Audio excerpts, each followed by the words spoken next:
The main character of the story is a young man named Faye. At first, Faye was so weak that even a strong wind could push him over just an ordinary guy with a certificate, but nothing special.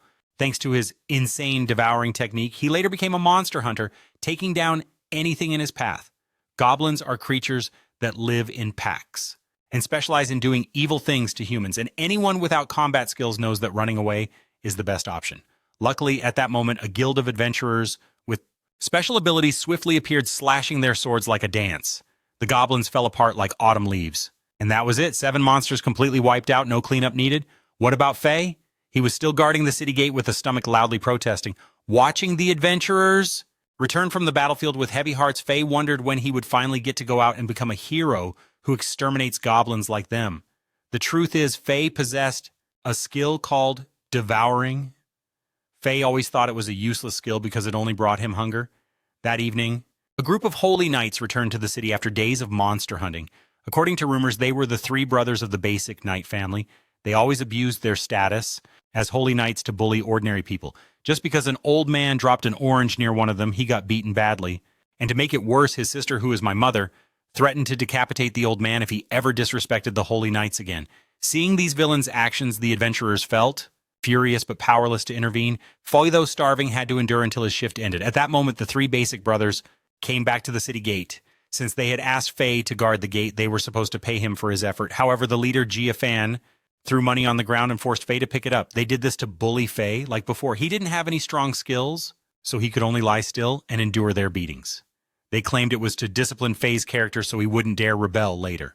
Seeing Faye being abused, a female holy knight named Joseph arrived to stop them. She said treating citizens like that was unacceptable and that the job of guarding the city gate should rightfully belong to the 3 brothers.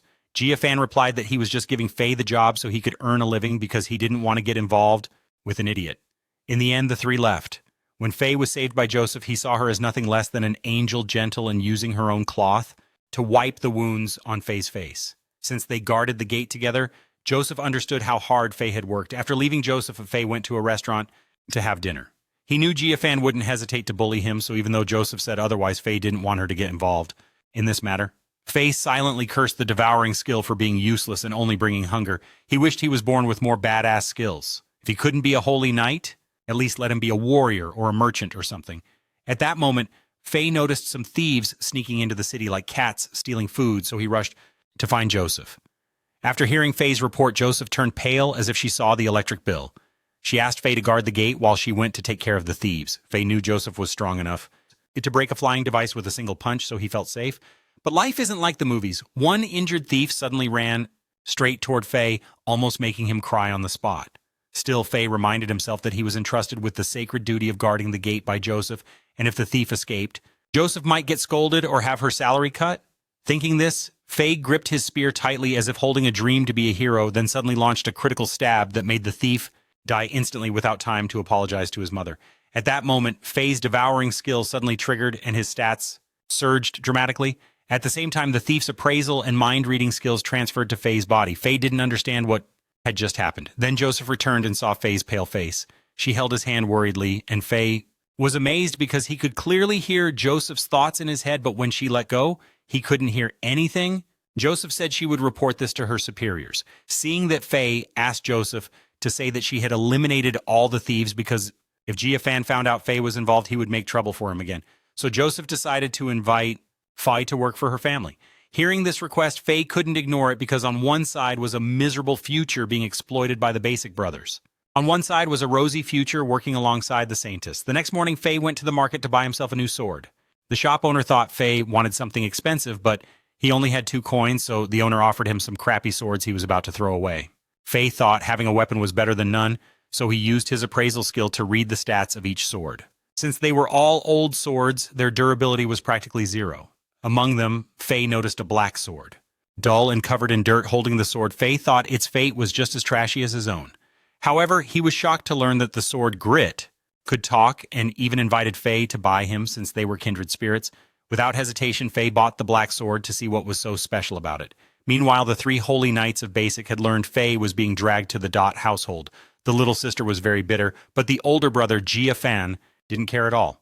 Fan was focused on the plan to study the immortal body, so he had to head to the military zone now. Faye and the Sword Grit went outside the city to hunt monsters.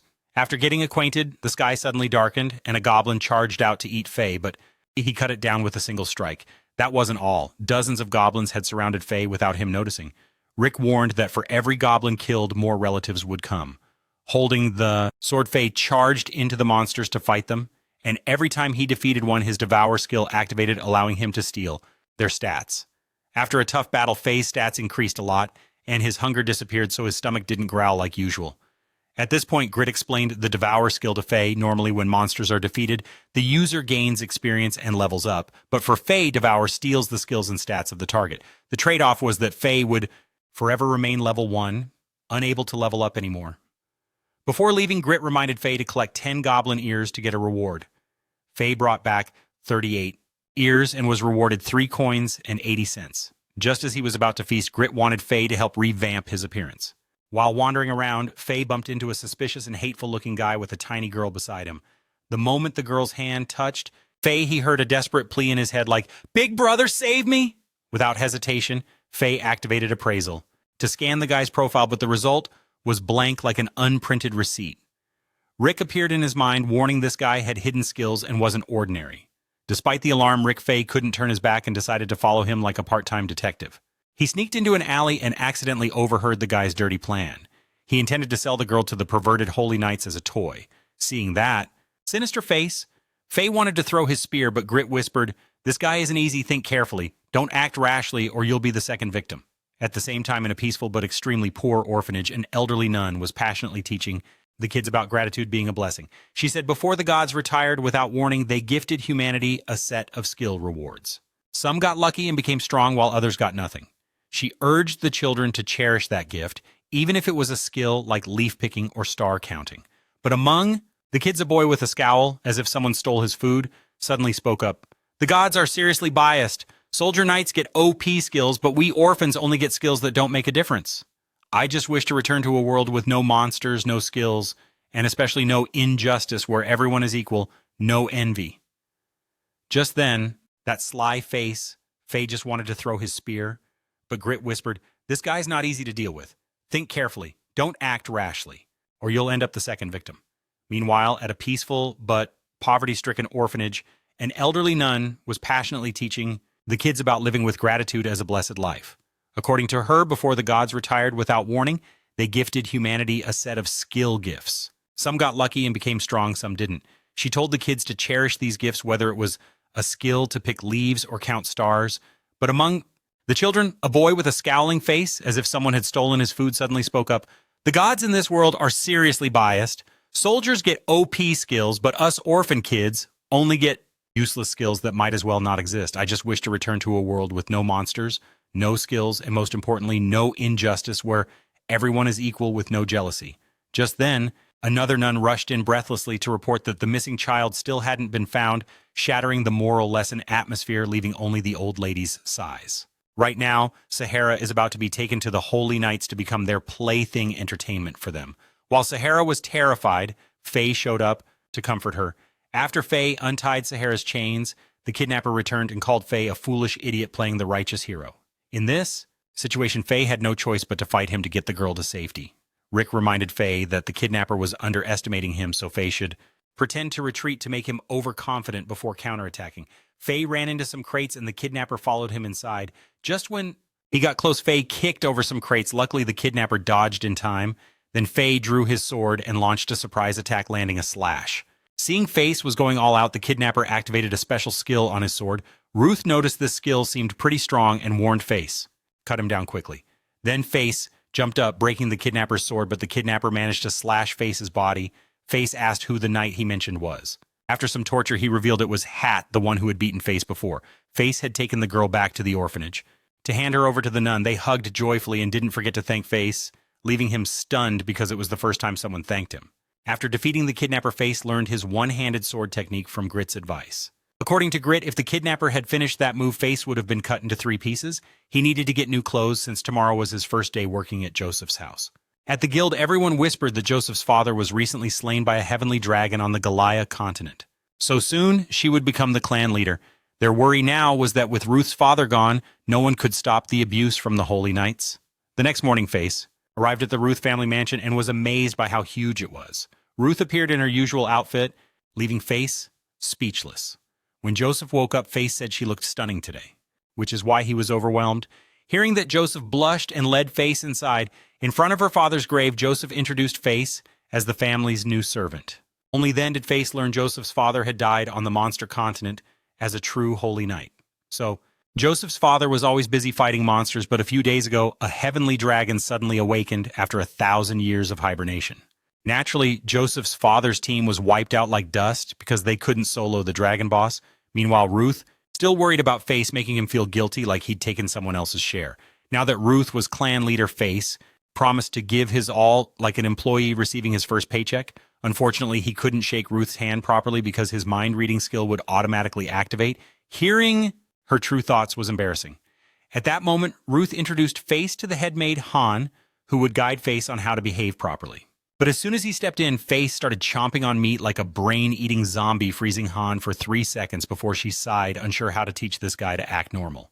Before long, Face had served the Ruth family for a week, and the two servants always told him to take it easy and not overdo it. When Face first arrived, they thought he was crazy talking to his sword and constantly chewing meat but never looking full. Of course, he couldn't reveal it was due to his voracious skill, so Face just lied that he was a teenager who needed to eat more meat. At that moment, Han came to take Face to meet Joseph. In a romantic garden, she was already waiting for him, but Face's mind was only wondering why his stomach had been growling nonstop. Seeing Face spaced out Zot, had to call repeatedly to snap him back. Coincidentally, Zot's affectionate nickname for Face sounded just like his deceased father's voice. Ruth, knowing Face had lost his father like her, empathized with him. She said that since they were now family, that's why she called him by that nickname. Just as Ruth finished speaking, Face suddenly collapsed and fainted. When he woke up, Face found himself in a private room in the mansion with a letter from Zot on the table advising him to rest for a day. Face then asked Grit what was happening to his body. Grit explained that once the voracious skill activated, it couldn't be stopped. Face would always have to fight to find souls. If he stopped, he would lose his mind and start attacking those around him. Hearing this, Zot's letter advised him to rest for a day to recover. At this time, Face asked Grit what was happening to his body. Grit said that once the berserk skill is activated, it cannot be stopped. Face will always have to fight to seek souls.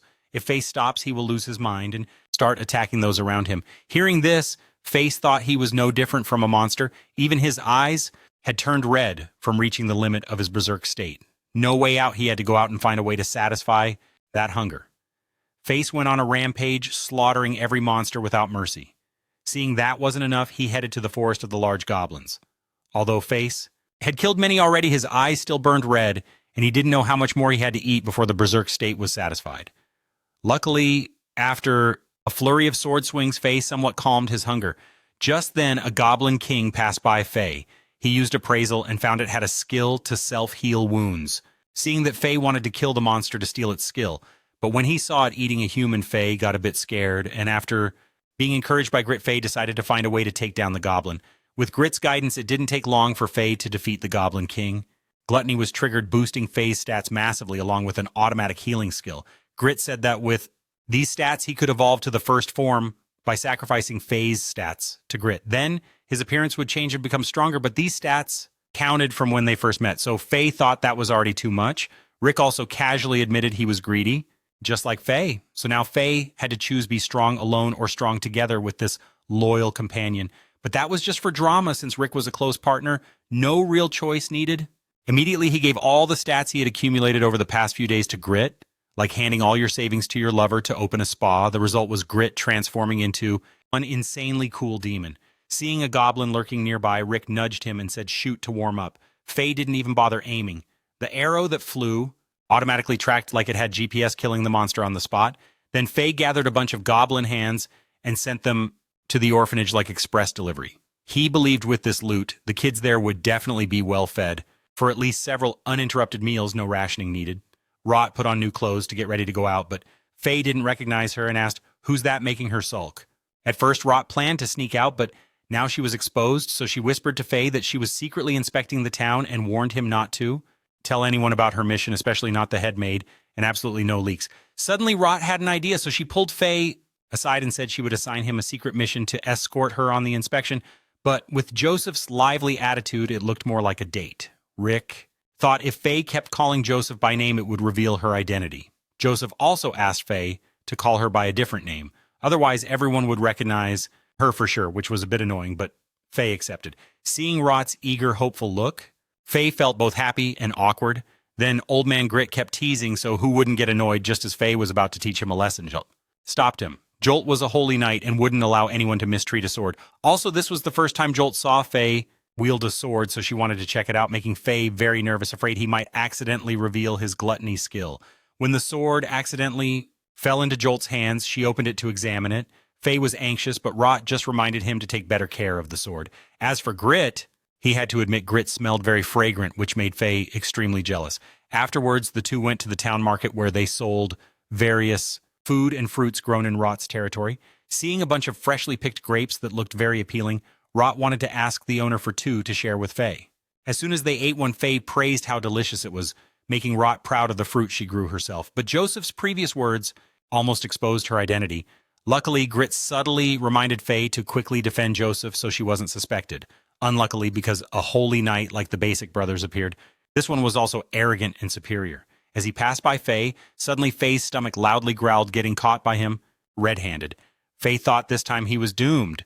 When the guy approached, Faye knelt down to apologize because he didn't want to make a scene in public, but the guy tried to kick Faye, but Rot stopped him in time. Getting closer, that guy frowned like he remembered someone with a, looks familiar, maybe a celebrity look. Someone in the market whispered, "Hey, isn't that Holy Knight Rot?" Hearing that, Rot immediately whispered to Faye to pretend to be her lover and rescue her quickly. Unexpectedly, while the young man was still hesitating, Joseph had the exact same plan. In a flash, she grabbed Faye's hand and acted out a loving couple scene like in a weekend drama. Though their acting was a bit frozen, feeling like I just had one acting class, but luckily that holy knight dude still looked as clueless as a cow wearing a hat, not realizing anything. The crowd gradually went back to their own business, leaving the two acting pros to breathe a sigh of relief. But Rot was still holding Faye's hand, so he accidentally activated his mind-reading skill and heard her anxious thoughts. Everyone went back to their own business, leaving the two acting pros to breathe a sigh of relief. But since Rot was still holding Faye's hand, he accidentally activated his mind-reading skill and caught her nervous thoughts. Rot still wanted to continue the inspection. Date with Faye. Just stepping onto the main street, Rot stopped in front of a jewelry shop. Her eyes lit up like headlights when she saw some strange stones.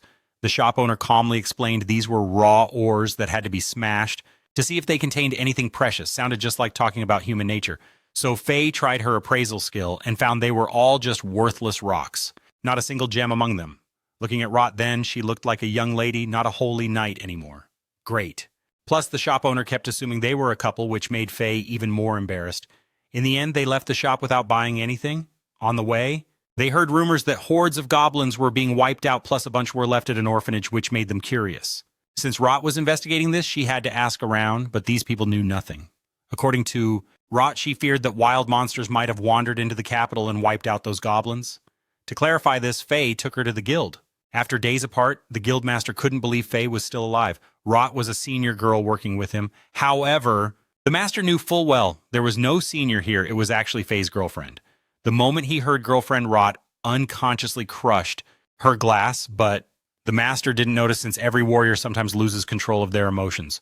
Right after that, they talked about the incident. Rot suspected some wild monster had appeared. If so, traders would be too scared to cross the goblin plains. Faye got worried because the wild monster being hunted was actually him. At that moment, Faye's acquaintance, Mr. Adol, arrived at the guild.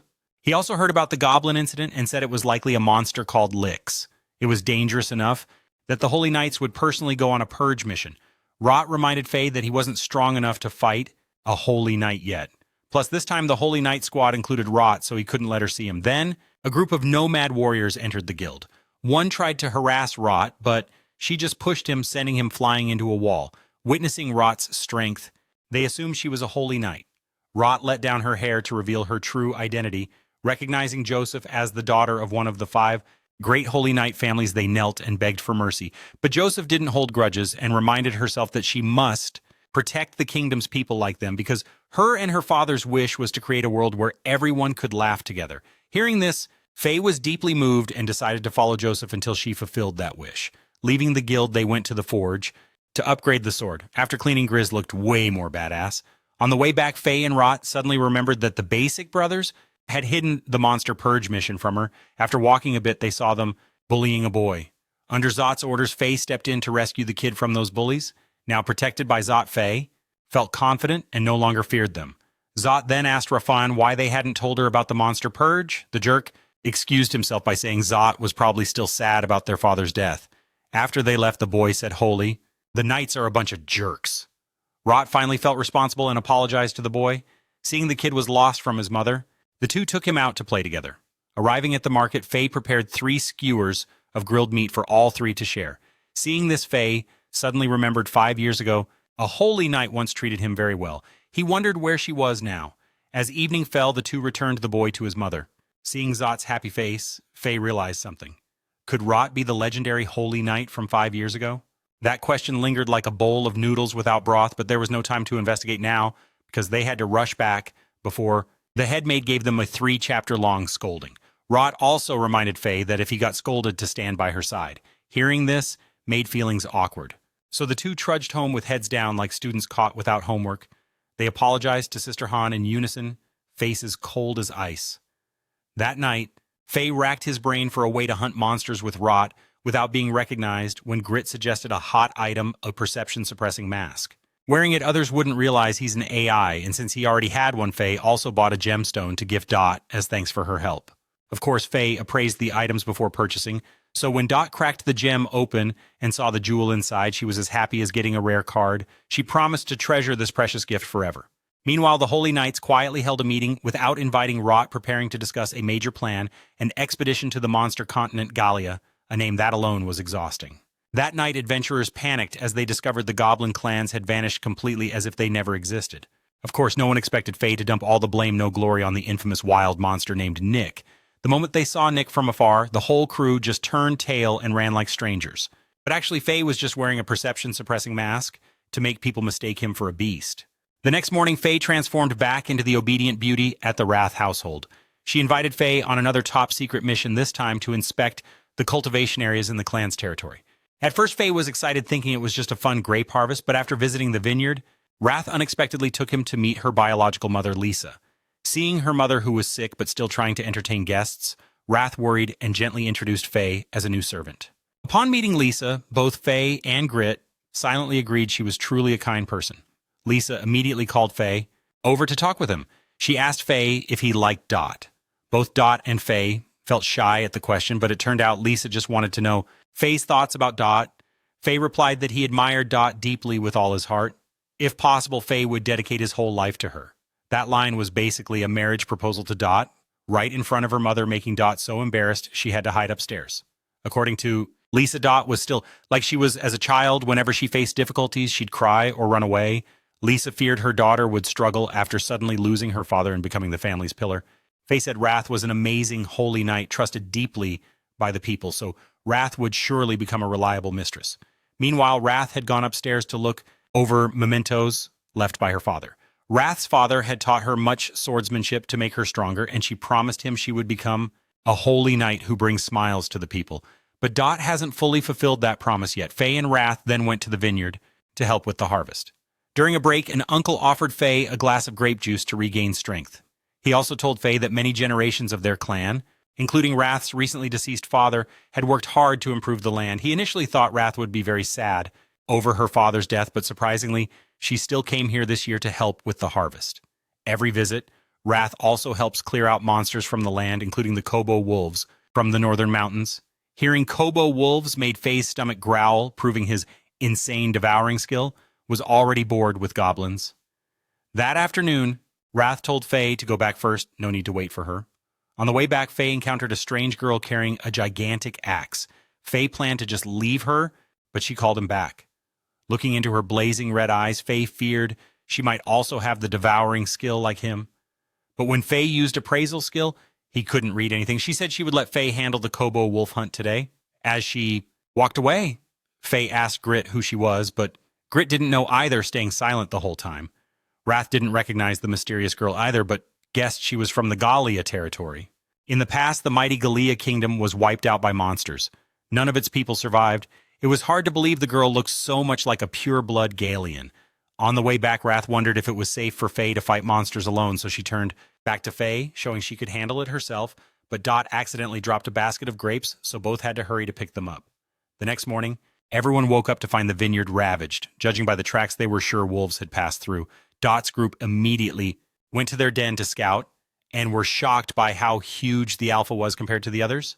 Faye felt so hungry his eyes turned red. Using appraisal skill, Faye saw the wolf was level 50 with massive stats, so back at Faye's place pretending she could handle it alone, but Dot didn't notice and dropped the grape basket, so both had to hurry to pick it up. The next morning, when everyone woke up, they saw the vineyard had been devastated. Judging by the marks on the ground, they were sure wolves had passed through here. Right after Dot's group arrived at their den to track them, and they were shocked by the alpha's massive size compared to the others. Meanwhile, Faye was craving so badly that one of his eyes turned red. Using appraisal skills, Faye saw the wolf was level 50 with enormous stats, so dealing with it would definitely be tough, not easy at all. Back at the territory, Jolt reassured the people she'd personally take down the beast to protect everyone. However, Grit knew she couldn't handle such a huge responsibility alone, so he asked Face, "What's your plan?" Of course, Face couldn't abandon Jolt's territory or let her be in danger. So that night, Face and Grit returned to the wolf den. When the alpha appeared, he transformed Grit into a long-range bow. The wolves kept falling to Face's shots one by one, and with each kill, his devouring skill absorbed all their stats. The alpha used a smaller wolf to block Face's shot, but he kept advancing, slashing each wolf down with his sword. Face knew only the alpha would satisfy his hunger tonight, but it easily blocked his shot.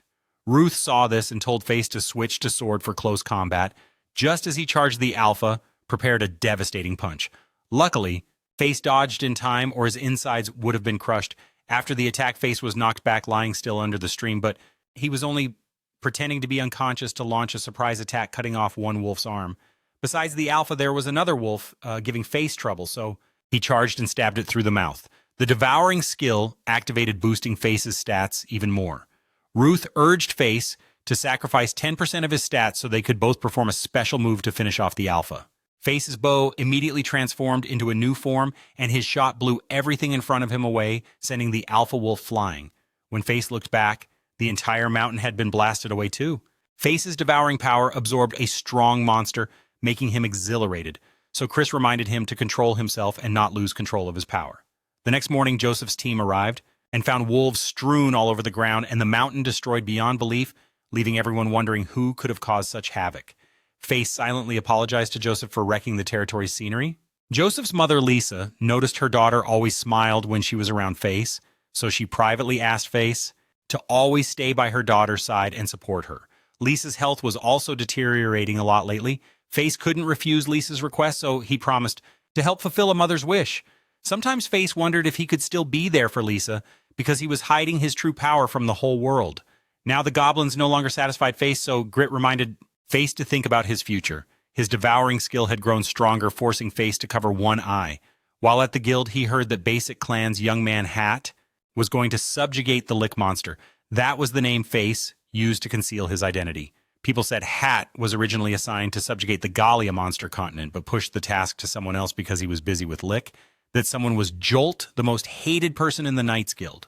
That afternoon, Jolt reported to her father that she would go to Gallia. Seeing this, Face tried to stop Jolt because that continent was too dangerous, but it was Jolt's decision, and she wouldn't change her mind, worrying Face, since Jolt was walking into a trap set by the Basics, as she had long been a thorn in their side. Tonight, Hat's group would be responsible for subjugating Lick, and Face was already waiting on the plains to teach them a lesson. For cruel villains like Hat, who do so many bad things, Face swore he wouldn't forgive him. Face needs to start thinking about his future. His overdrive skill has grown stronger, forcing Face to cover one eye. While at the guild, he hears that Basic Clan's young man Hat will be going to hunt the Lick Monster. This is the name Face used to hide his true identity. Everyone says that initially Hat was assigned to hunt the Gallia monster continent, but because he was busy hunting Lick, he passed that mission to someone else, Jolt, the person they all despise most in the Holy Knights Guild. That afternoon, Jolt reported to her father she would go to Gallia. Face stopped Jolt because that continent is too dangerous, but it was Jolt's decision, so she didn't change it, which made Face very worried, since Jolt was falling into the Basic Clan's trap, as she had long been a thorn in their side. Tonight, Hat's group will be responsible for hunting. Lick and Face was already waiting on the grasslands to teach them a lesson. For villains like Hat, who do evil deeds, Face swears not to let him off. Hat plays a usual trick, sending 3 weak underlings up first to test Face's strength. But Face knows these guys have stats as low as an Apple phone battery, and their moves are as slow as lagging internet. So after a few moves, all 3 were sent face down on the ground before they could even yawn. When Face accidentally revealed his overdrive eye, these guys got so scared they ran home, leaving only Hat standing there frozen in fear. Face calmly took off his hat and removed his mask like in an action movie so Hat could see the true identity of the hidden boss. Hat was so shocked that he froze for 5 seconds, never expecting the one he used to beat like a drum to now become the final boss. Even as a prestigious Holy Knight, Hat was still trembling. Standing there with chills, Face slowly took off his hat and removed his mask like in an action movie so Hat could clearly see his hidden boss identity. Hat was so shocked he froze. It took 5 seconds. No one expected the guy who used to get beaten like a drum by him to now become the final boss. Even as a prestigious Holy Knight, Hat was still trembling. His hands shook as he held his sword. Face then smiled lightly like, "Show me some Holy Knight power, let's see," and used an appraisal skill to check. Face saw Hat had a rare Holy Knight skill, a top-tier skill only Holy Knights could possess, yet someone like him was blessed by the gods. Luckily, Grit encouraged him, "Be confident, kid, even my holy sword can be broken." Had unleashed a slash of light toward Face, but he dodged swiftly. Then Faye approached Hat from behind and said his move was too slow. With just one strike, Faye shattered the holy sword in Hat's hand, a precious weapon he always took pride in. Now it was gone. Het threw out the blade and told him to pick it up to keep fighting, but Hat's pitiful state showed he had no way to fight Face anymore. At that moment, Face recalled something he once told him: rebellious dogs need to be severely punished. So Face grabbed Hat's head and returned everything he himself had suffered before things he could no longer tolerate. Hat begged Face for mercy, but Face couldn't forgive a guy who once trampled on human lives like him. Even Zot's father died because of a scumbag like Hat. All of Hat's pleas were now meaningless. Faye then threw him into the air and switched his weapon to a bow, continuing to sacrifice 10% of his stats to greed as before. Then he fired a series of blood arrows at Hat, but Faye deliberately missed, only taking his limbs because he wanted to interrogate what they did to Rot. It turned out these guys exploited Rot's love for the people to push her toward the monster continent. Face knew Hat wouldn't lie because he understood Rot's heart too well. Hat asked for mercy to return to the royal capital to cancel Rot's mission. However, Face ended Hat immediately because he was his enemy. Overeating was triggered, allowing Face to seize all of Hat's stats. His skills were also taken by Face, so now he looked no different from a Holy Knight. Midway, Reed reminded Face about sacrificing stats to unlock new power for him. Face agreed immediately because he didn't want Hat's dirty stats flowing in his body. Right after Reed evolved into a new form, a scythe imbued with a curse that could cut through anything. The next morning, Rot prepared her gear to head to Gallia. Since this time Rot was going alone, everyone was very emotional. Face really wanted to accompany Rot, but he could easily reveal his identity, so all he could do was hope she would do her mission safely. After Jolt left, Face received a referral letter to work at another mansion, which touched Face deeply. He didn't expect Jolt to think of him at the last minute. That night, Face made his decision: if he couldn't accompany Rot, he would support her silently. The next day, the head maid sent Faye his salary and severance pay. Then he said goodbye to the guildmaster and set off for Gallia, determined to protect Rot with all his strength. Rot had gathered an army in the royal capital. The goal of the battle was to eliminate the celestial dragon approaching the national border. To protect the capital and people, she needed everyone's strength. Among the volunteers heading to Gallia was a girl named Melia. She admired Rot greatly and wanted to follow her to the end. There was also a passionate older man named Mugen. Because of personality clashes with Melia, Mugen was often teased by the little girl. Mugen said he had once marched with Jolt's father, so this time he came for his lord's revenge. He also wanted to bring an artifact from Gallia as a gift for his daughter. Rot was very happy to see this and believed these two would be strong allies.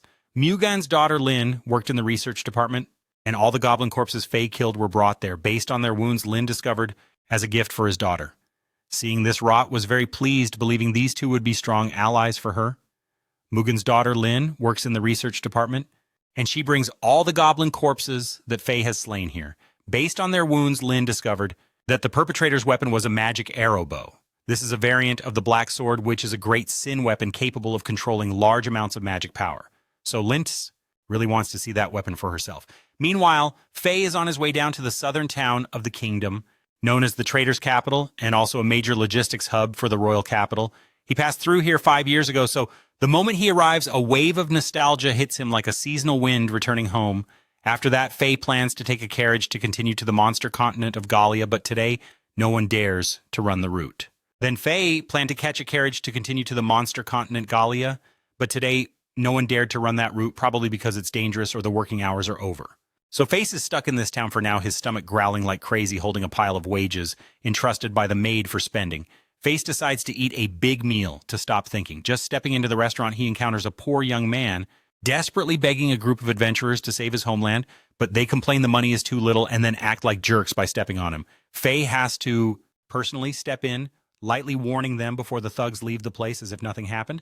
After handling it, Faye looks closely at the young man and surprisingly calls out Sato's name. Looking carefully at the young man, Faye suddenly calls out Sato's name.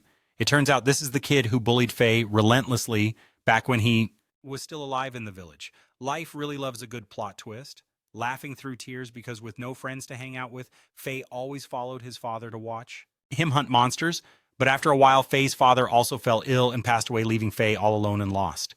In that village before, the village chief took in Faye's father only because of his merchant skills, but after he died, they considered Faye a freeloader and kicked him out of the village. Now, the village chief's son, Sito, is kneeling before Faye, begging him to have mercy and go save his village. He even reminds Faye it's okay to just kill a few monsters since anyway, Faye needs to satisfy his devouring skill. So Faye agrees, even though inside he still harbors resentment toward the village. Upon arrival, the village chief immediately recognizes Faye as the trash he had thrown away years ago. Despite his son's advice, he still sees Faye as weak and decides to hire someone else. Even when the monsters are approaching the village, he plans to throw Faye to the monsters to buy more time. Hearing this, Faye feels furious, but Sato asks him to calm down. Luckily, Faye is used to being stepped on and doesn't want to lay a hand on the chief. From talking with Sato, Faye learns that his wife was killed by monsters before this. Sato used to think his father, the village chief, was always right, but since having a daughter, Sato's thinking has matured a lot. Looking at the father and son together, Faye suddenly remembers his own dad and so asks Sato about the monster.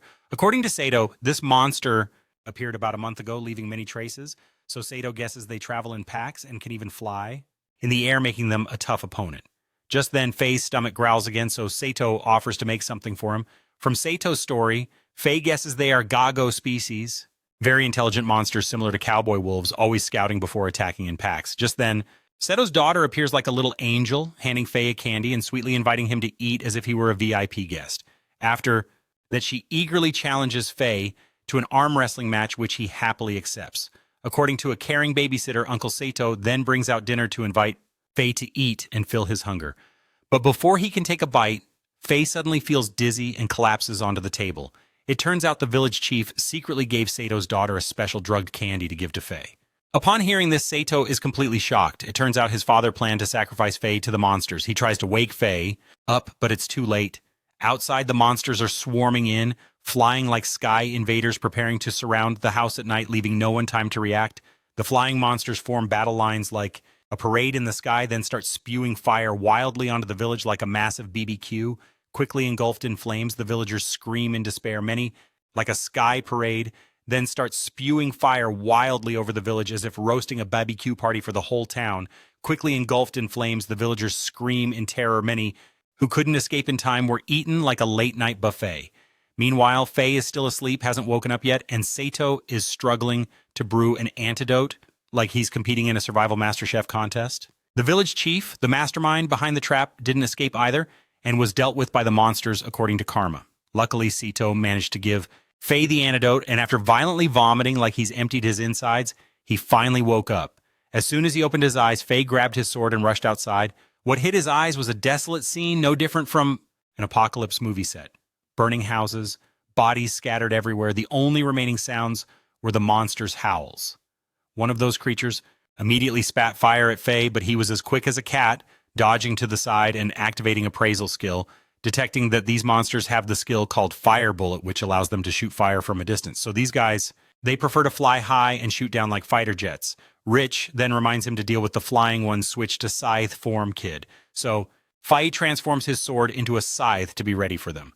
With just one slash, Faye cuts the monster's flame bullet in two, but even when cut, the fire still spreads around. Feeling the danger to Faye, they gather a massive flame bullet attack and launch it at him. Faye throws his scythe straight through the flames and slashes several flying monsters in front of him, and as the scythe spins back his gluttony, skill activates, granting Faye the flame bullet skill. Since all the little ones were defeated now, only the alpha remains in front of Faye. All right, Rich tells Faye to get ready because this monster will rush him to use Flame Bullet. When the monster flies close, Faye charges forward with his scythe. He aims straight for its head and slices it in half with his scythe. Gluttony activates again, helping Faye gain fire resistance from that monster. The battle is over, but Sato's village has been completely destroyed. Faye also realizes this village can no longer be lived in, so he advises Sato to move elsewhere. Afterwards, he stops by his old home to visit his father's grave. Now that the village is gone, Faye feels very sad, but Faye believes the memories he shared with his father will never disappear.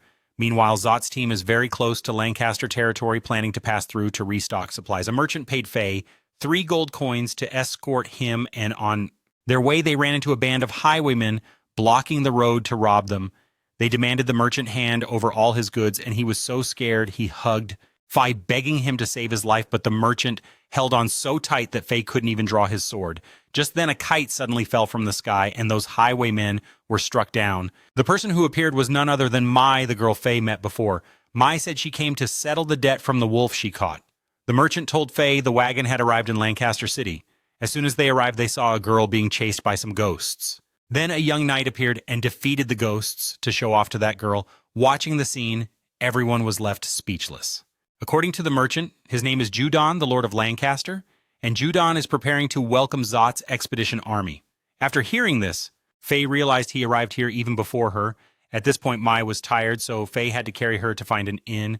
On the way, he noticed the locals seemed to highly respect the Holy Knights, and on the back of their necks was a strange symbol. Not just the citizens, but even the soldiers and shop owners had different symbols on their necks. Faye guessed these might be rank insignias in this city, but Faye still felt something wasn't right. It turned out Judon was actually a ruthless man. He executed 2 warriors just because they failed to spread his greatness, causing Judon to lose face before the Dot family.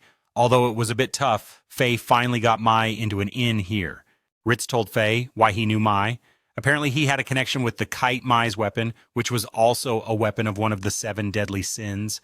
By the way, Ritz explained all the skills of the 7 deadly sins to Faye. The 7 deadly sins are gluttony, wrath, greed, sloth, lust, envy, and pride. Among them, gluttony is the heaviest sin because it can break the moral order created by the gods. Faye wondered if his hunger symptoms were punishment for his gluttony sin. Ritz replied that whoever gains great power must pay a price, including Mai. But Faye still felt guilty because with gluttony inside him, all he knew was killing to satisfy his hunger. Ritz advised Faye to stay calm, not get agitated, and find a way to resist the gluttony skill himself. That night, Faye went out to the desert with Ritz. And this kite is also a weapon of one of the 7 deadly sins. By the way, Ritz also told Faye all the skills of the 7 deadly sins. The 7 deadly sins include gluttony, wrath, greed, sloth, lust, envy, and pride. Among them, gluttony is the heaviest sin because it can break the morality created by the gods. Faye wondered if the symptom of hunger was the punishment for his sin of gluttony. Ritz replied that whoever gains great power must pay a price, including Mai. But Faye still felt guilty because when he carried gluttony, all he knew was killing to satisfy his hunger. Ritz immediately advised Faye to stay calm, not get agitated, and find a way to resist the gluttony skill. That night, Faye went out to the desert with Ritz to hunt monsters. He told Faye to gradually satisfy his hunger bit by bit, not to eat too much at once. Now, Faye can combine Flame Bullet with Magic Bow to create a new power arrow. With just 1 shot, Faye burned and successfully finished off the monster. Because 1 monster isn't enough to satisfy him, Faye still looked ravenous to the point of struggling to breathe. Although surrounded by many monsters, Ritz kept reminding Faye to stay restrained. Meanwhile, Mai had woken up at the boarding house and went out to find food. She found a piece of paper that said there would be a reward for anyone who defeated a sand monster, and this was the monster Judon didn't dare face. But for Faye, he easily took them down with just 1 arrow. Faye felt like today's training was like being stranded in a desert drinking only drops of water. But now it was time for Faye to satisfy his gluttony, and his main course today was a giant sand golem nearby. While the adventurers were helpless, Faye appeared like a savior. You'd think Faye wanted to be some righteous hero, but he said he just wanted to fill his own stomach. The golem turned to attack Faye, but he used his bow to counterattack. Then Faye switched to sword hacking to get up close for melee combat. This golem had insane stats and a magical sand dust skill. If it sucked Faye into its belly, Faye would definitely be crushed like paste. So he switched to a scythe and unleashed a slash to destroy its magical sand dust attack. When Faye was about to finish it off, the monster's core got scared and burrowed into the sand to escape, seeing that Faye switched back to his bow and sacrificed 20% of his stats to Gris. Then Faye combined Fire Flame with Magic Bow to shoot a massive exploding arrow. This shot finished off the monster's core and caused a huge explosion in the desert. The golem's magical sand dust skill was immediately absorbed by his gluttony. After Faye saved them, the group of adventurers came over to thank him. As Faye returned to his room, he walked right into Mai, fresh out of the bath, her hair still wet and clothes not yet put on. While Mai acted as calm as water, Faye turned bright red and begged her to put on clothes because he couldn't bear to look straight at her. Mai, changing clothes, told him she was about to go out hunting golems. Hearing that, Faye broke into a sweat because he had just dealt with one. When Mai found out he stole her target, she flew into a rage, forcing Faye to promise to split the reward to save his skin. Just as they collected the money, the dazzling hero Judon arrived. Seeing Faye was the one who defeated the golem, Judon immediately tried to recruit him, saying, "I am the Holy Knight, you don't have the right to refuse." But Mai wouldn't let it slide. Declaring Faye was already hers, without hesitation she swung her axe straight at Judon's face, sending him flying into the sky like he had rockets attached to his butt. Knowing Mai caused a scene, Faye immediately pulled her away from the scene, hopping on a carriage to escape the city fast before they got invited to tea at the guild.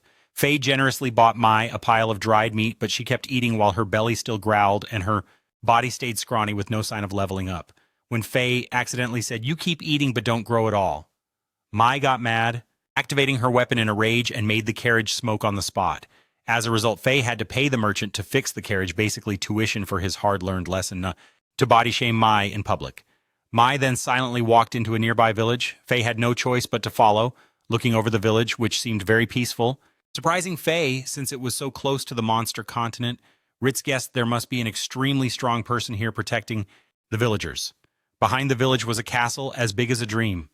Faye was about to sneak in for a look when he suddenly ran into an elderly holy knight who looked like the cool uncle next door and was also the village protector. Hearing Faye planned to stay, the old man smiled kindly and challenged him to a friendly duel. Before Faye could respond, the man realized Faye had appraisal skills and massive stats. It turned out the old man had the exact same appraisal skill as Faye. When he asked if Faye would fight, Faye drew his sword. The two immediately clashed techniques. At first it seemed evenly matched, but later Faye dropped his sword and accepted defeat. Faye thought he'd be kicked out of the village, but the old man said he could stay on the condition that he would personally train Faye. The old man believed Faye didn't know how to fully utilize his power and skills, and he would treat training Faye as an old man's pastime, so Faye had nothing to worry about. Hearing this, both Faye and Gree felt suspicious, but then Faye decided and accepted defeat. Faye thought he would be kicked out of the village, but the old man said he would let him stay on the condition that during his time here, he would personally train him. The old man believed Faye didn't know how to fully utilize his power and skills, and he would see training him as an old man's hobby, so Faye didn't have to worry about anything.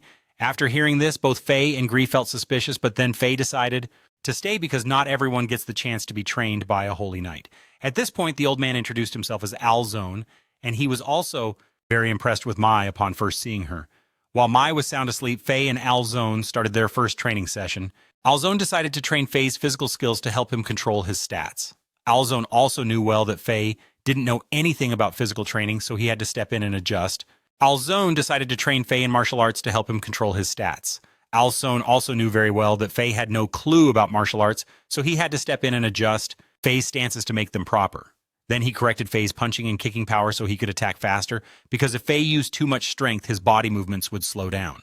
At this time, Mai sat nearby watching the two of them train with a starving stomach, but despite Mai complaining about hunger, they kept hitting each other enthusiastically. During training, Faye's semi-berserk state suddenly appeared. Although Faye was a bit uncomfortable, he used this state to gain faster speed, fighting Alzone until the afternoon. Alzone decided to end the session, and Mai would teach Faye practical combat skills. Suddenly, Faye smelled a monster inside the castle ahead, but before he could ask Alzone, the two discovered Mai had snuck into the kitchen and fallen asleep right there. Alzone said he would ask the villagers to share food with him and Mai. Seeing Mai sleeping soundly, Faye drew some lines on her face as payback for sneaking food. On the way to get food, Alzone looked toward the castle with a thoughtful expression. Meanwhile, Faye saw a family photo hanging inside Alzone's house, and Rich commented that the boy in the photo looked very much like Faye. Mai just woke up and sulked because Faye had drawn on her face while Faye went outside to practice combat skills with Alzone. This time, Alzone taught Faye how to use a branch while he held a sword. When Alzone's sword blade came close, Faye lightly but skillfully pushed the sword away. Through this exercise, Alzone assessed that Faye had much better stat control. Just then, Mai arrived saying she wanted to reward Faye by drawing some circles on his lips. That night, Faye thanked Alzone before leaving. The next morning, he reminded Mai, but she was too focused on eating to notice. Mai admitted she couldn't taste anything no matter what she ate, and Rich told Faye that was the price for her curse of rage. At that moment, Alzone looked toward the castle and began telling Faye a story from the past. The castle had once belonged to Alzone, but 15 years ago, when Alzone left the castle on a mission, a monster appeared and slaughtered everyone inside. Covered in blood and tears, Faye decided to go upstairs to find the monster called Lich Lot. He shot an arrow to lure Lich out using his appraisal and restraint skills on the family. After hearing this, Faye pretended to leave but secretly sneaked into the castle, although Alzone already knew Faye's plan and wanted to follow him. Meanwhile, Mai took responsibility for watching the house while the two were away. When they approached the castle, it was brightly lit inside. Faye used his bow and shot down a skeletal guard. Startled Alzone was told by Faye that the arrow was coated with magical sand dust to petrify the target, and Alzone admitted Faye's strength was truly impressive. Then the two swept through the skeletal guards and headed straight inside the castle. There, Alzone froze for 5 seconds when he saw his entire family alive, from his wife to his son. Everyone welcomed him back with tears, but Grid immediately warned not to celebrate, saying it was an illusion spell. They had died several moons ago. While Alzone was confused, unsure whether to feel emotional or terrified suddenly, a sword swung at him. Fortunately, Alzone blocked it in time because he knew that when the family was truly dead, they blamed him for only burying himself in work and forgetting about his home and children.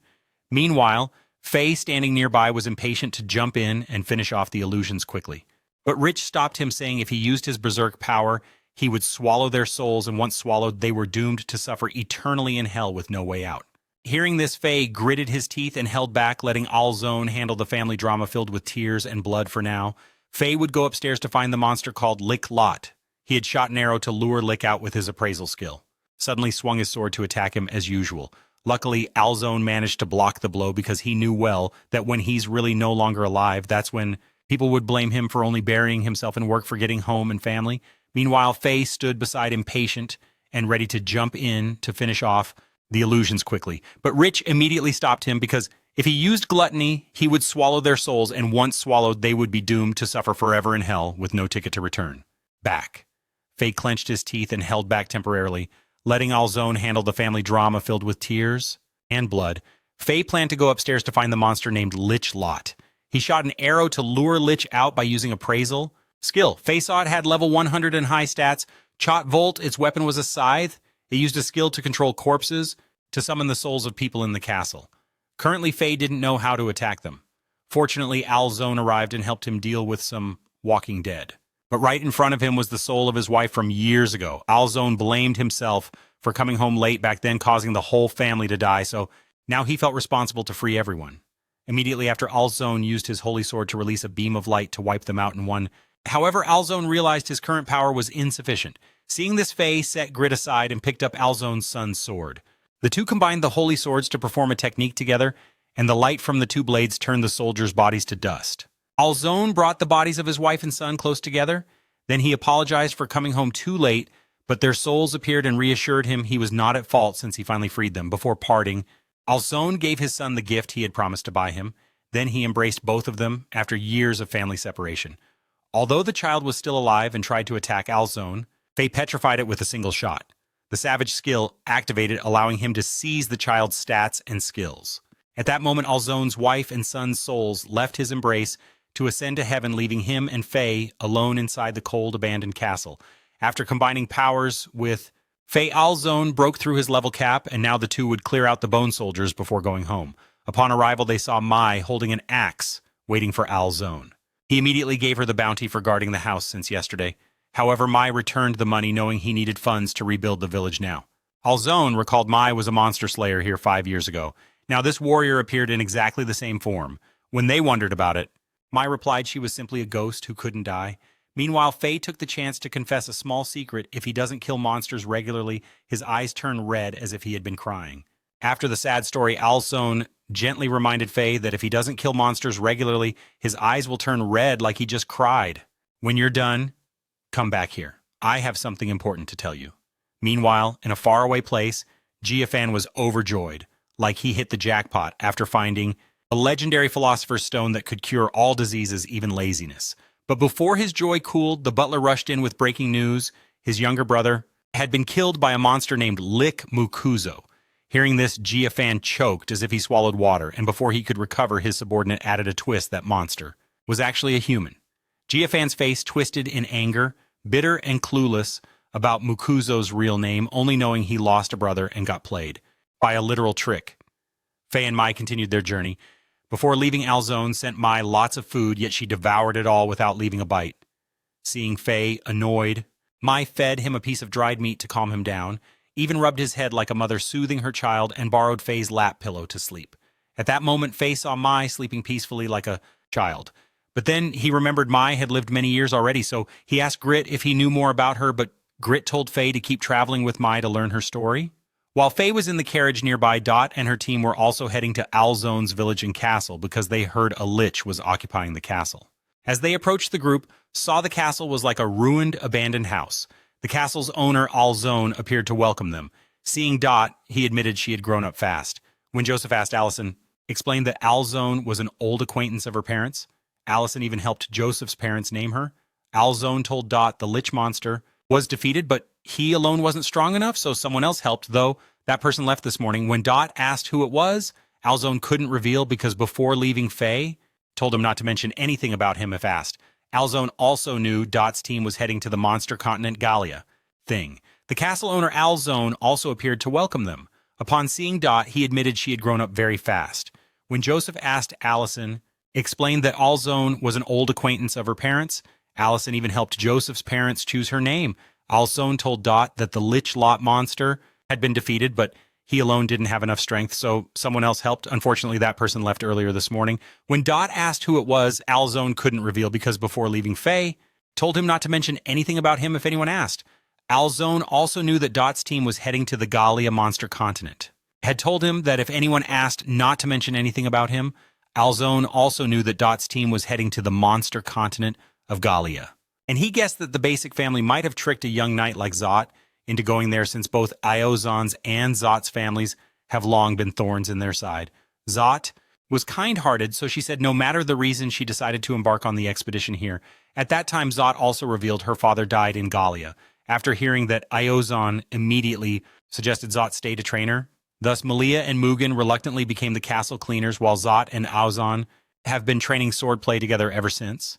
Meanwhile, Faye and Mai arrived at a ruined city. Mai explained that this was the place where she was born, and right when she was born, she was taken to Gallia. This shocked Faye because Gallia was destroyed 4,000 years ago.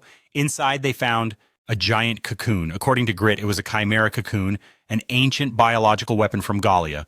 When Faye activated his scan, he saw a huge stat screen like a perfect scorecard, but strangely no skills showed up. Mai quickly guessed this was the golden moment to deal with the Kim Mesa, since it was still in its embryo stage.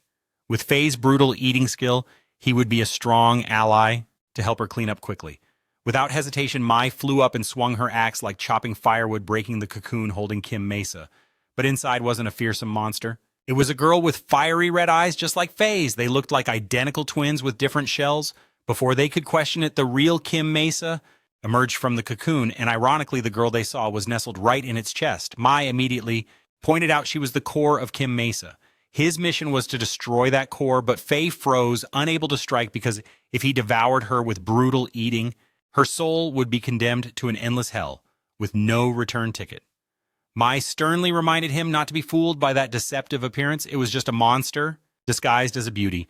As soon as she finished, Kim Mesa unleashed a wide area attack. Lava spewed like a spilling hot pot, forcing the two to hold hands and sprint, dodging while thinking if this was a mini-boss or a buffet. But Mai quickly turned back and chopped through the lava flow with her axe.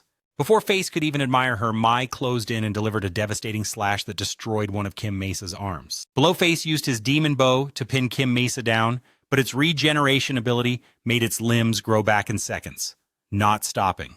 Mai kept attacking with her powerful axe.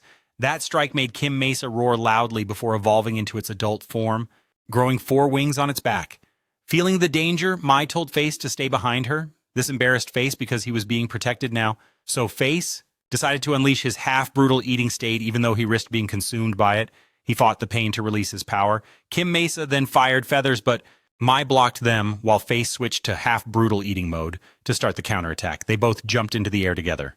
Face sacrificed 10% of his stats to shoot a magical sand arrow that petrified Kim Mesa, while Mai unleashed the full power of her axe and slashed off the monster's legs.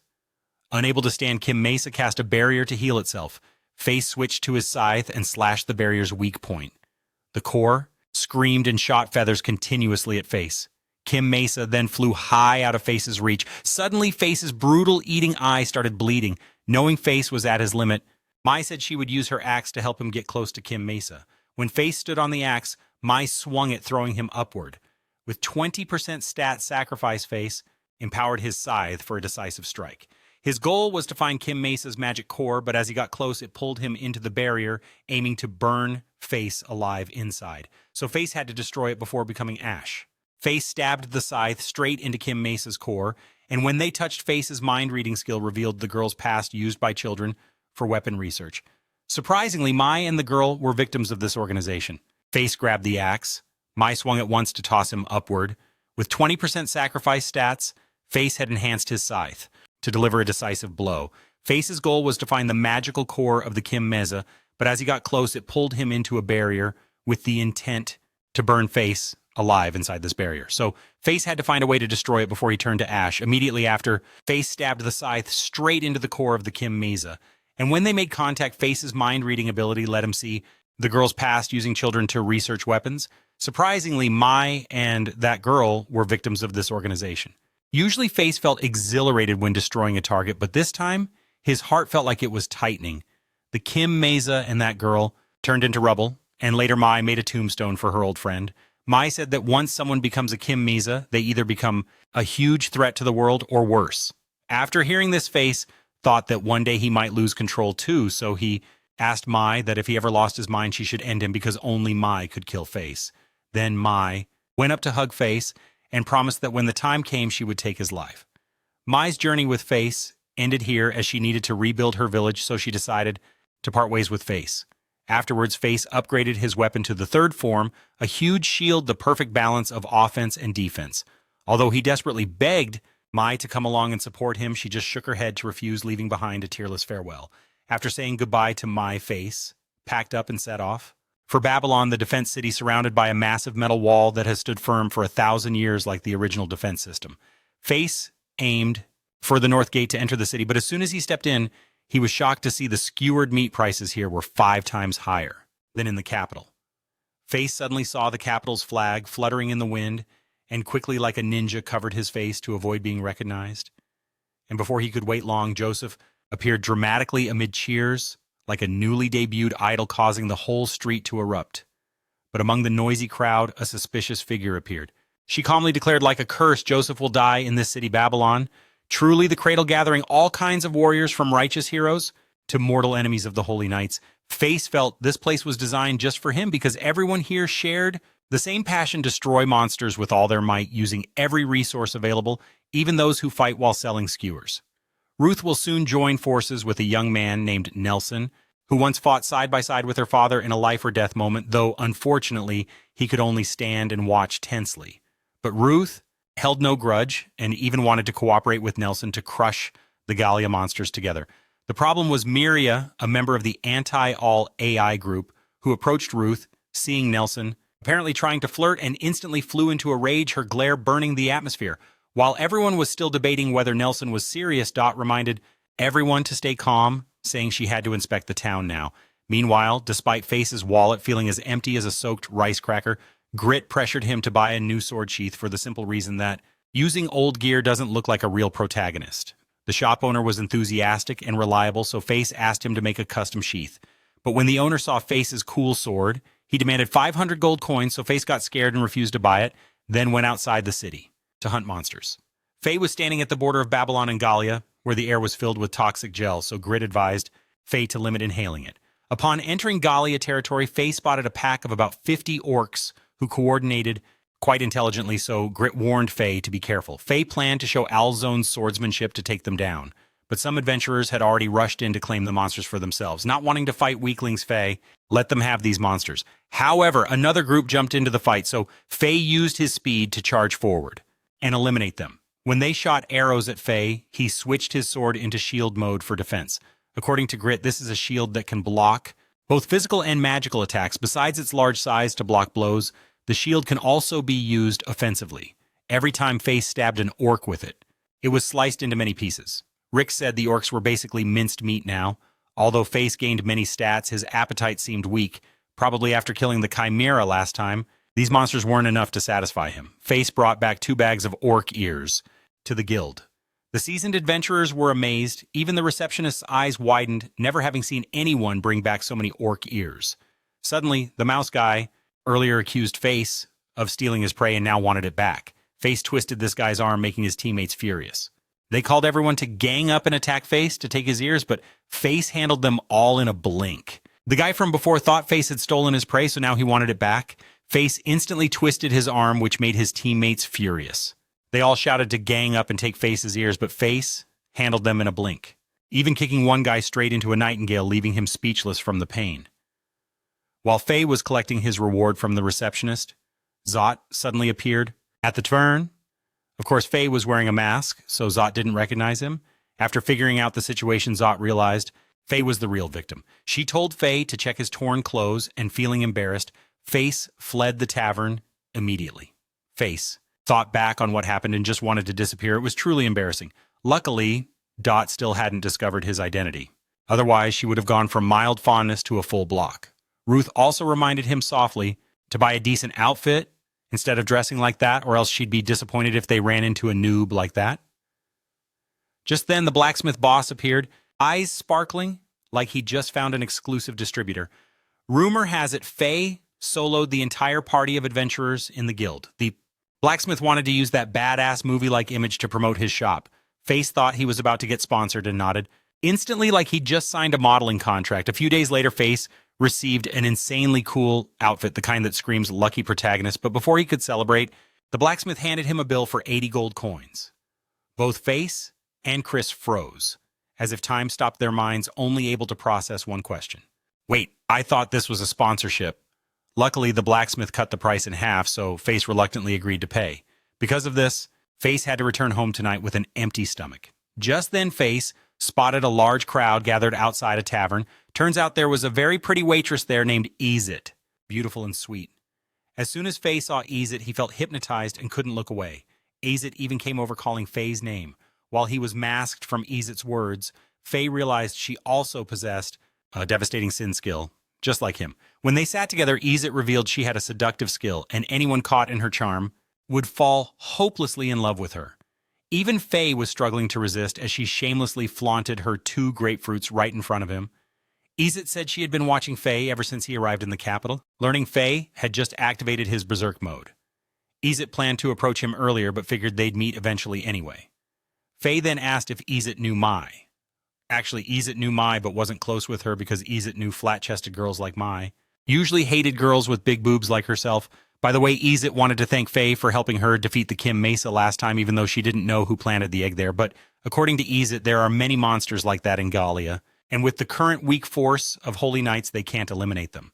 So now Isekai needed to discuss something very important with Faye, as it admitted that besides her devastating sin skill, she was also a protector of the kingdom. Everything she does is for the kingdom's benefit, so Isekai had a plan to make the kingdom prosperous for 1,000 years. Then Isekai wanted to ultimately die on the continent of Gallia. Upon hearing this, Faye slammed the table in outrage. Isekai explained that every time a monster is killed, hatred accumulates, and over the years, this hatred gives birth to higher monsters. It's the same for humans. Back in the day, the Holy Knights acted like bosses, without KPIs oppressing people until their resentment built up like a pressure cooker with no release valve. But now, Zot is the people's Holy Knight, loved like a national treasure. So if Zot dies, the accumulated hatred will explode, and she will become a vessel to absorb that hatred and reincarnate into a new being with ultimate power. Spine-chilling. Faye couldn't accept the thought of Zot going from idol to final boss, but worse, this plan had been quietly underway by Isekai as an unannounced project. Now Faye had only one choice: find a way to save Zot, no matter who the enemy is, monster, human, or god in disguise. And he swore that even if he had to fight the whole world, he would protect Zot to the end. Just then, hot news arrived that the elite gathering team and she herself would become a vessel to absorb all that hatred and transform into a new entity with ultimate power. It sent chills down the spine. You can't accept the idea of Zot going from idol to final boss, but worse is that this plan had long been secretly set in motion by Isekai as an unpublished project. Now, Faye has only one choice: figure out how to save Zot, no matter who the enemy is, monster, human, or god in disguise, and he swore that even if he had to fight the whole world, he would protect Zot to the very end. Just then, hot news arrived from the special recovery team. A rare material mysteriously disappeared from a valley in Gallia, so without hesitation, she immediately gathered the group to prepare for the rescue mission. Meanwhile, Faithy was busy shopping for weapons. He stopped by the smithy to ask the craftsman to make him a new sword sheath befitting the blade, since he couldn't use the old shabby one. The blacksmith scratched his head and said that to make this sheath magical glass from Gallia was needed. Hearing Gallia, Faithy nodded without hesitation and decided to embark on the journey to find the material. Coincidentally, it was the very valley that Dot was heading towards. So Faithy set off first and upon arrival immediately began sweeping through monsters like a massive vacuum cleaner. Faithy transformed into a top-tier magic shield that blocked every attack and even used the shield as a weapon, smashing orcs left and right. Meanwhile, Zot's group had just arrived in Gallia, but before they could orient themselves, Laban stopped moving, turning into a walking decoration, leaving the whole group lost in a land without Google Maps. Plus, it was a very cloudy day, making navigation impossible. So Melia got really annoyed and yelled at the annoying clouds.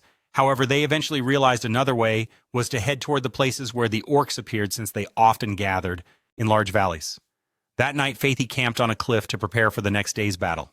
In his dream, he met Luna, the girl inside the cat needle from before. Luna tried to tell Faithy something, but he couldn't hear her. Then Faithy was taken to a place full of the corpses of monsters he had previously slain. Even the souls of those he had killed appeared to drag him down. Suddenly, Faithy woke up with a start and realized it was just a dream. At the same time, he sensed a powerful monster nearby. Using his night vision, Faithy saw 4 salamander dragons approaching him. So Faithy switched to ghost bow form and shot the first one, injuring it. But Faithy found it strange because injured dragons should instinctively flee, yet these kept charging forward like they were being controlled. Meanwhile, Zot's camp was suddenly attacked by the dragons. When Zot woke up, she saw everyone was surrounded from behind, and soon the dragons breathed fire, burning the whole camp to ashes. One dragon attacked Zot, but luckily Mugen arrived just in time to save her. Melia charged at the dragon with a fire sword, but it was useless, and the dragon tossed Melia far away, injuring her so badly she couldn't stand. In this dangerous moment, Faithy appeared to protect Droth and Melia just in time. Seeing more dragons charging, Faithy switched to Ghost Sword and swiftly cut them down one by one. Faithy's skill display left Zot's group in awe. After being rescued by a master, Zot thanked him. Melia, however, was still sulking because she hadn't asked for his help at first and only. After Mugen reminded her, did she say thank you to Faithy. Zot also introduced another holy knight in the group named Nazon Salamander, who had very strange markings, so everyone thought this was really suspicious. Mugen said that usually spirit monsters don't attack in groups, so this time it seemed like they came just to find Zot. But Zot thought it was just a coincidence, while Nelson believed that since the heavenly dragon left the nest, these monsters had been behaving very erratically. The next day, the whole group reached Gallia's large valley to gather materials. Seeing Zot being close with Faithy, Melia got jealous and demanded to carry Zot away to rescue their teammates first. She even shook Faithy's hand for Zot's farewell. When Faithy's hand touched Melia's, his mind-reading ability activated, revealing that Melia saw Faithy as a bug she wanted to get rid of as soon as possible. The valley's fresh atmosphere made Faithy feel really comfortable, but when he saw the monsters turn to stone, he felt creeped out, even hallucinating that he might turn to stone like them. According to the blacksmith, magic crystal glass emits a pale purple glow, but after searching for a while, they still hadn't found any. At that moment, Faithy saw Isekai also appearing in the valley, but when he chased after her, Faithy lost her trail. Moreover, he discovered a giant Kameza right where Exit was standing. Zot said it was just a test subject without a core, but observing around, Faithy noticed there were more than one Kameza, and it seemed several others had awakened, causing some large stones to collapse. Faithy was sure this was all caused by Exit. Suddenly, the valley trembled strongly towards Zot's direction, so Faithy abandoned searching for magic crystal glass and ran to her. At this point, Zot's group was facing very strong Kamezas because her team wasn't strong enough to fight, so they could only endure the attacks, and just as they were about to be hit, Faye arrived in time to help. Had lost track of her. Furthermore, he discovered a giant Kameza right where Exit was standing. Zot said this one was just a test subject, so it had no core, But when looking around, Faithy noticed there was more than one Kameza, and it seemed several others had awakened, causing some large stones there to collapse. Faithy was certain this was all caused by exit. Suddenly, the valley shook violently in Zot's direction, so Faithy abandoned the search for magical glass and ran to her side. At this moment, Zot's group was facing very strong Kamezas because her team was not strong enough to fight, so they could only take the hits. Just as the Kameza prepared to attack, Faye arrived in time to help. Faye used the magic bow to attack two Kim Mezas, but they barely flinched. The good news was their recovery speed was slow, unlike the last time. Their cores were only orcs, not humans, so Faye and Jolt charged in to destroy those cores. One immediately covered its core with its hand.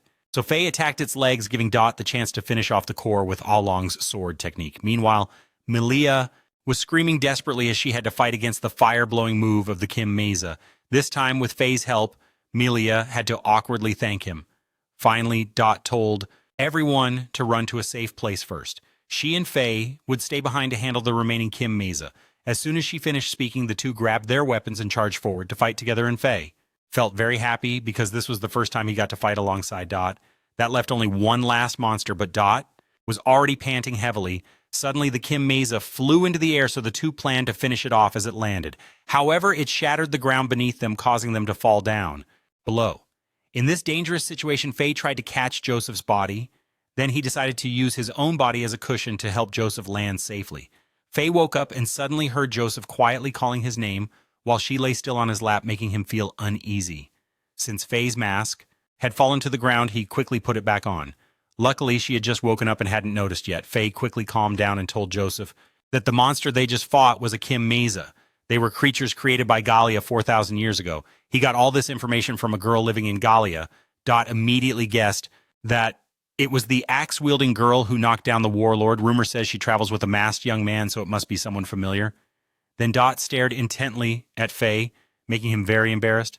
Dot said his aura resembled someone she knew, and even though that person was in the royal capital, it felt like he was right beside Dot.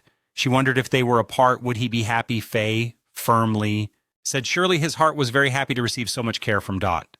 Just then, Faye's berserk state suddenly activated, so not wanting Dot to see it, he ran outside. At the same time, Faye sensed the Kim Meza was approaching very close, so he immediately switched to scythe form and looked for a way to approach it. But when he got close, Faye saw Dot's silhouette inside the Kim Meza's core. Realizing it was an illusion, so Faye wildly hacked the orc into pieces. After it was just a pile of goo, Faye noticed the orc had patterns similar to the salamanders. Believing Azit was Miu's master, Faye felt deep hatred for her.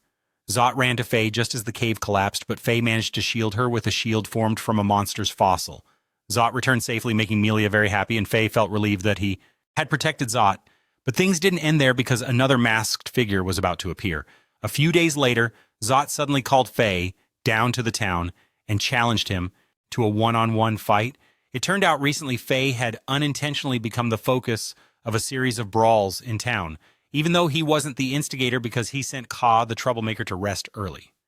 Dot still decided to reward him with a punishment. She gave two choices that made him want to cry: either enlist in the army or meditate in prison for self-reflection. Of course, Faye refused to become a Funtam gate guard, so he had to enter the fight with Dot to keep his brief freedom. As soon as the fight started, the two charged at each other with swords, but after just a few strikes, Faye began to sweat. Joseph's swordsmanship was sharp and intense, moving like waves. Faye could only jump and dodge, but because of the sword strikes, his mask cracked. Dot said she would expose his true face. Then she lunged forward with a lightning-fast slash, forcing Faye to retreat. To keep distance, and she advised Faye that if he didn't want his face revealed, he had to unleash all his power, so Faye enhanced the sword in his hand with magical glass. Dot thought this technique meant Faye had been a holy knight, but Faye replied he was just a warrior. Then Faye dashed toward Dot at an extremely high speed, forcing her to struggle to defend, but she was still pushed back by Faye's sword. At that moment, Faye saw the necklace Zot wore, so he had no choice but to enter the battle with Dot to keep his fleeting freedom. As soon as the fight began, both charged at each other with swords in hand, but after only a few strikes, Faye started sweating. Joseph's swordsmanship was sharp and no joke, moving like waves. Faye could only jump and dodge because from these sword strikes, Faye's mask cracked and broke. Rot said she would expose his true face. Finishing her words, Rot rushed forward and launched a super-fast slash, forcing Faye to retreat. To keep distance, and she advised Faye that if he didn't want to reveal his face, he had to unleash all his power, so Faye immediately enhanced the sword in his hand with magical crystal. Seeing this technique, Rot thought Faye used to be a holy knight, but Faye replied he was just a warrior. Finishing, Faye sped toward Rot with such insane speed that she struggled to defend, but in the end, she was pushed back by Faye's sword. At that moment, Faye noticed the necklace Zot was carrying. Made from the stone he gave her before Faye lost focus and let Zot knock his sword away. Although Zot won, she knew this young guy had held back. Plus, Faye's moves and techniques were taught by Aozan before coming here. Ozan told Rot that Faye carried a great pain inside, so she wanted to help, but Faye refused because it was his personal matter. Faye also understood Rot's kindness and didn't want to drag her into his problems now. Morgan came to Faye to start a conversation. Morgan said he could understand the operation principles of the Kim Misa clan because 3 generations of the Morgan family focused on researching lost techniques of the Galia continent, and his daughter, named Lin, was also an outstanding researcher. After hearing this, Faye immediately suggested bringing the Kim Misa to Lin for examination, just to try maybe they'd uncover some secret. But Morgan misunderstood, thinking Faye wanted to get close to his daughter, so he chased him off like crazy.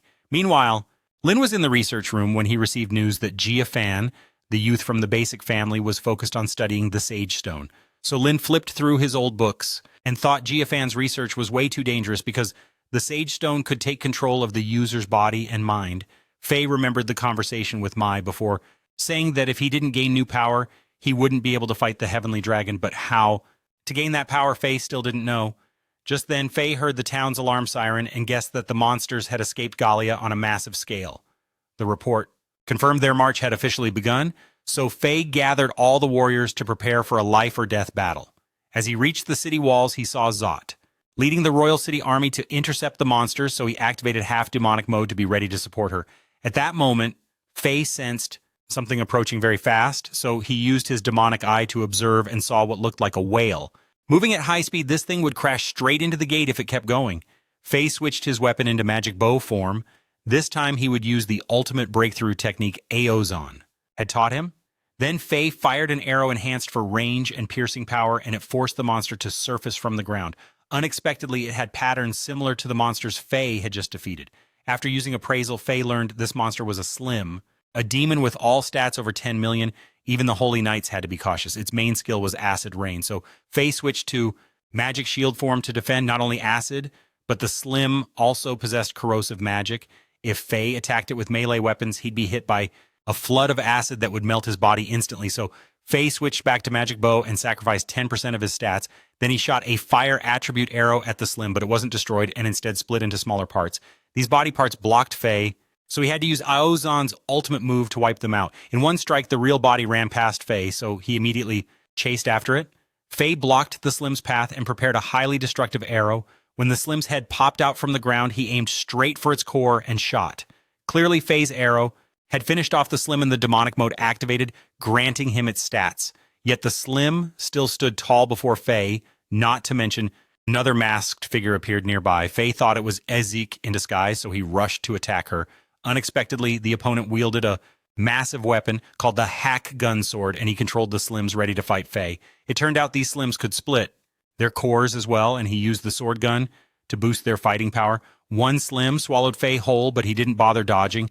Then Faye emerged safely from the slime mass because he had learned the Slim's skill, so his body was no longer corroded. Faye attacked his opponent with the magic bow, but couldn't break through his shield. When he used appraisal, he saw the opponent's stats had reached the highest human level, so Faye's ranged attacks were all deflected. Faye switched to magic sword form for melee combat, but the opponent blocked Faye's slash and threw him back. Then he fired his gun, forcing Faye to raise his shield to block, but Faye still got lightly injured, and the power gap was just too big. In this dangerous situation, Faye had to use his last resort, accepting any cost to activate demonic mode and boost his power. Right after Faye blocked Faye's slash and threw him far away, then he used a gun to attack, forcing Faye to raise his shield to defend, but Faye still got lightly injured, and the power gap was too huge. In this dangerous situation, Faye had to use his last resort, accepting to pay any price to violently boost his strength. Immediately after Faye officially reached the human limit stats, at the same time he thanked his opponent because thanks to him, he gained this power. Right after Faye used incredible speed to rush at him, and when the guy kept distance to attack Faye, kept advancing to get close. Faye used rocks to create a smokescreen, then approached and slashed off his mask. Unexpectedly, this guy was Nelson, who should have been Rot's comrade. While Face hadn't yet understood what was going on, he blew a whistle. The legendary celestial dragon suddenly appeared and flew straight toward Rot. Knowing this guy wanted to eliminate Zot, Zot's team was surrounded from behind by the Gallia monsters. When the celestial dragon appeared, Zot looked up to the sky, begging God to grant her power. However, faced with the dragon's devastating attack, Zot had no idea how to defend herself. It seemed like everyone would be wiped out, but in the blink of an eye, Face appeared just in time, standing in front of Joseph with the magic shield in his hand. Even the dragon's next attack was blocked by Face alone using the shield, but the pressure from the collision shattered Face's mask into pieces. Joseph couldn't believe her eyes and shakily asked if Face was really standing in front of her. Face silently turned his head and gave Joseph a gentle smile. After a long time apart, Face had now leveled up, able to transform into a magic shield himself without needing Grid Hobien anymore. Not only that, he counterattacked with incredible strength, knocking back the celestial dragon's devastating strike as if it had been punched straight in the face by the power of the script. But when Joseph saw Face's blazing red eyes shining like a super bright flashlight, she involuntarily felt a chill. Face only bowed his head to apologize to Joseph for hiding the secret all this time, then quickly turned and dashed toward the dragon, leaving Joseph standing there like a statue, her heart tangled but unable to unravel a single thread. In front of Face, she was clueless, unaware that the celestial dragon had fully healed, while Nelson suddenly appeared, standing nearby as if live streaming, controlling the dragon boss with his mind waves. Holding Face's sword and Grid together, they combined to unleash a light slash move, a special technique called the Watched Infinite Prison that can temporarily lock all living creatures' movement. Thanks to this move, the celestial dragon was held back, long enough for Face to focus on dealing with Nelson. However, as soon as the solo battle began, Face quickly realized he was being pushed back nonstop like doing moonwalk. It turned out the reason wasn't because Nelson was too strong, but because Face was draining massive mana to maintain the power infinite prison, to hold the dragon, leaving him no energy. To go all out in this solo fight, carry the team, and then run out of juice when it's your turn. On the other hand, Nelson was also someone who had reached a higher realm, so he was by no means ordinary. After a long sword fight, Nelson began to realize Face could only maintain the infinite prison when standing close enough to the celestial dragon. Knowing this weak point, he baited Face into attacking, then took the opportunity to counterattack with a powerful slash, severing Face's arm, causing him to scream in pain. Nelson triumphantly thought the battle was over, but he didn't expect Face's sword to suddenly pierce through his stomach. It turned out Face had just cast an extremely sophisticated illusion magic, making Nelson believe he had won. And now, Face was sending him his own arm as a farewell gift to hell. At that moment, the High Berserk skill activated, allowing Face to seize all of Nelson's stats. In his subconscious, Face met Luna again, the girl who was once the core of the Kim Mei Ra before. She thanked Face for freeing her through death, and now Luna would stay inside Face's body to help suppress the Berserk rage. However, she warned that if Face destroyed the entire celestial dragon, the overwhelming power would cause him to be consumed by Berserk madness and lose himself forever. Right then, Grid appeared to greet Face. He reminded him that the battle outside was not over yet. Face suddenly stabbed through his own stomach. It turned out Face just cast a highly sophisticated illusion magic, making Nelson believe he had won, and now Face was sending him his arm as a gift to hell. At that moment, the violent consumption skill activated, helping Face seize all of Nelson's stats. In his subconscious, Face met Luna again, the girl who used to be the core of the Kim Mesa before. She thanked Face for freeing her through death, and now Luna would stay inside Face's body to help suppress the violent consumption. However, she warned that if Face destroyed the celestial dragon, the overwhelming power would consume him whole, and he would no longer be himself. Right then, Grid appeared to greet Face. He reminded that the battle outside was not over yet, and they had to quickly return. Face thanked Luna for the warning and firmly declared that no matter what, he would destroy the celestial dragon. As Face and Grit appeared on the battlefield, the infinite prison was completely broken. Since Face had only one hand left, he said they needed to end the battle as fast as possible, then suddenly threw Grit straight into the celestial dragon's face, leaving him speechless. Right after Face jumped up and delivered a punch with overwhelming force that stunned the dragon. Taking advantage of it standing still, Face used appraisal and found its stats far beyond human reach. However, Face resolutely leapt into the air and unleashed a powerful slash that cut off one wing of the celestial dragon. Then he quickly slashed the other wing as well, making the monster completely lose flight and crash to the ground. Even so, the celestial dragon quickly gathered magical energy to counterattack, but Face immediately enhanced all his muscles to block this power and didn't give it a chance to recover. Face launched a critical strike that split the celestial dragon into two halves. Right after the violent consumption skill activated, causing Face extreme pain, he knew he was about to be consumed and immediately enhanced all his muscles to block this surge of power, then didn't give it a chance to recover. Face unleashed a critical slash, splitting the heavenly dragon in half. Right after the berserk skill activated, causing Face extreme pain, he knew he was about to be swallowed whole and become an even more dangerous disaster than the heavenly dragon. At that moment, Mai appeared. She remembered her promise to Face. If one day he lost control, she would be the one to end him. Face also reminded her to act before it was too late.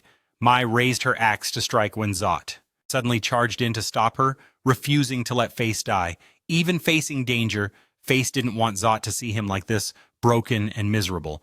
But she shed tears and said that no matter what power Face's AI took on, she would always accept him and he must not give up on himself. Miraculously, just through Zot's embrace and sincere words, the berserk frenzy seemed to subside. Exhausted Face collapsed onto Zot's lap.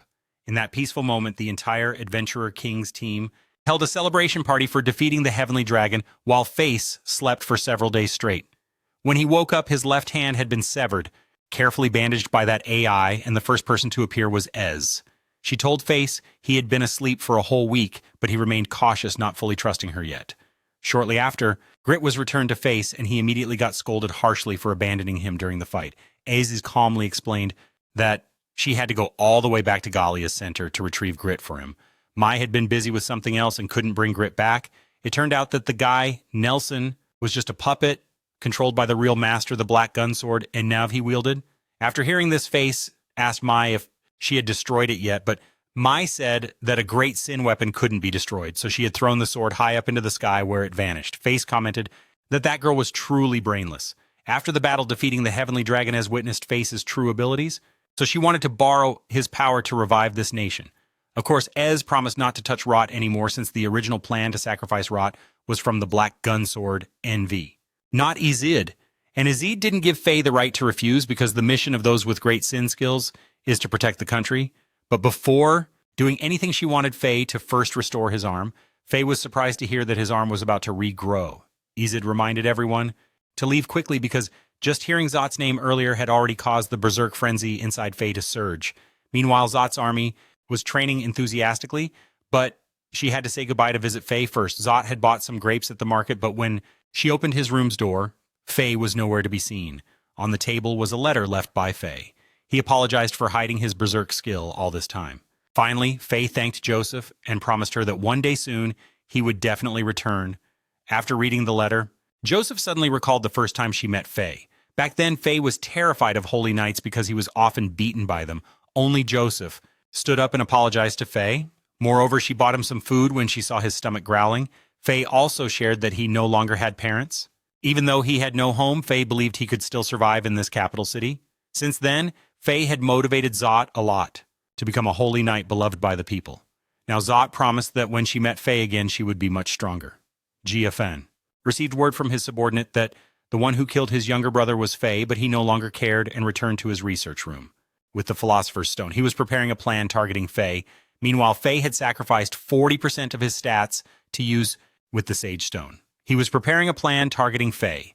Meanwhile, Faye had sacrificed 40% of his stats to use the skill to regenerate a lost arm. After that, Faye said goodbye to Mai, along with Izid on the continent of Galia, to continue her journey, while Zot and her expedition army bid farewell to Babylon and returned to the royal capital.